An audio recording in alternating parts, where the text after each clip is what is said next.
Fáilte isteach is Miss Caitríona agus aniu taspána me díobh, Peann luaidhe le blá ar bhór a dhéanamh. Cosúil len ceann seo. Mas mí leat fáil amach ciachaí le na dhéanamh, cuinnigh í breanú ar bhí seán seo. Cad atá tastal. Peann luaidhe, blá bréige, sisir agus gona glú. Seo blá bréigech a cheanna an siopa. Tá rá mór mílteach an. Ránig an ceanna sfear leat. Nu is féidir de ceann héanaíonna as popper, mar seo. Níl airt ach 3 sráidna a chaasa, mar seo. Agus an glas a láidreú le tape.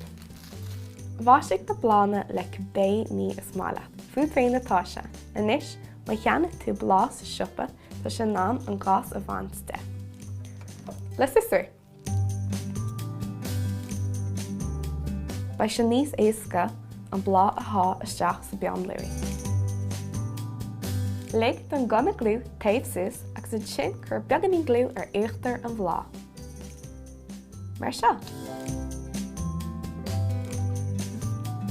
An sin, gramig an blá go dtí bar an Peann luaidhe. Agus cuinnig an áta go grúfií an glú, chu éasca le sin. Tásúla go gur hátan mo bhí seán leat, ná dénig go darmid chláir chun tuile bhí seán eáil. Slán!